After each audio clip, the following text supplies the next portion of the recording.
राजस्थान के चित्तौड़गढ़ में है सावलिया सेठ का मंदिर और आप जानते हैं नवंबर महीने में 51 करोड़ दान आया था और अब दिसंबर में जब दान पेटी खोली गई है तो मात्र 2 दिन में दान पेटी में 16 करोड़ 83 लाख रुपए निकले हैं मात्र 2 दिन में। और अभी तो बहुत से ऐसे यानी कि सिक्के हैं, बहुत से ऐसे चांदी के सिक्के ऑनलाइन चूंकि पेमेंट्स बहुत ज्यादा होती है, मनी ऑर्डर्स होते हैं, वो सब तो अभी गिने ही नहीं गए हैं। ये सिर्फ और सिर्फ मैं आपको नोटों की बात बता रही हूं जो कि खजाना खुला है। और सावलिया सेठ का मंदिर मेवाड़ में एक ऐसा कृष्ण धाम जो कि अब सिर्फ उन मंदिरों में शुमार है जहां पर इस तरह की आस्था है, जहां पर भगवान को भगवान नहीं माना जाता, सेठों के सेठ माना जाता है, सेठ माना जाता है, जहां पर इंसान भगवान की तरह उस सावलिया सेठ की पूजा नहीं करता, एक ऐसे बिजनेस पार्टनर की तरह पूजा करता है। यानी अगर आपका कहीं काम नहीं बन रहा, आपका बिजनेस नहीं बन रहा, तो आप जाइए और सावलिया सेठ से दुआ मांगिए और फिर देखिए कि ऐसा आपका न सिर्फ रोजगार मिलेगा, न सिर्फ आपका बिजनेस बढ़ेगा, बल्कि उसमें तरक्की भी होगी। अब इस महाशय को देखिए जरा किस तरीके से जब ये पहुंचे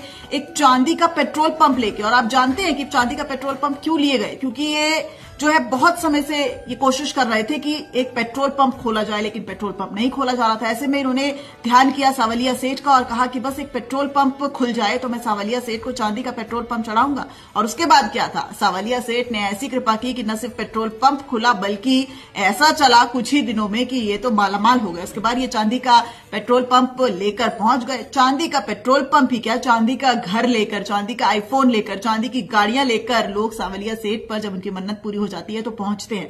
कहा जाता है कि अगर मन्नत पूरी हो जाए और आप दान पात्र में पैसा न चढ़ाएं या फिर जो भी आपने कहा है मनोकामना पूरी होने पर वो ना चढ़ाएं तो फिर आपका कारोबार रुक भी जाता है। इसको सावलिया सेठ को बिजनेस पार्टनर के तौर पर इसलिए भी देखा जाता है क्योंकि यहां पर जिस तरीके से बिजनेस पार्टनर्स होते हैं, भगवान और इंसान का कुछ ऐसा ही रिश्ता रहता है। कहा जाता है कि जो अकाउंट्स होते हैं जिनमें खाका लिखा जाता है उसमें भी सावलिया सेठ का एक अलग से अकाउंट बनाया जाता है और बहुत लोग बड़ी संख्या में इसको मानते हैं। शायद एक बड़ी वजह है कि इतनी बड़ी संख्या में यहां पर करोड़ों का चढ़ावा चढ़ता है। लेकिन कोर्ट ने भी कह दिया था कि राजनीतिक काम के लिए ये चढ़ावा इस्तेमाल नहीं होगा, यानी कि ये सावलिया सेठ का पैसा है, कृष्ण भगवान का पैसा है, तो पूरी तरीके से मंदिर के लिए ही समर्पित रहेगा। और अब अपार श्रद्धा और विश्वास लोगों का देखिए कि दिसंबर महीने में मात्र 2 दिन में 16 करोड़ 83 लाख का खजाना। और हर महीने जब दान पेटी खुलती है तो नए रिकॉर्ड स्थापित करती है और यही तो है भगवान के प्रति इंसान की आस्था।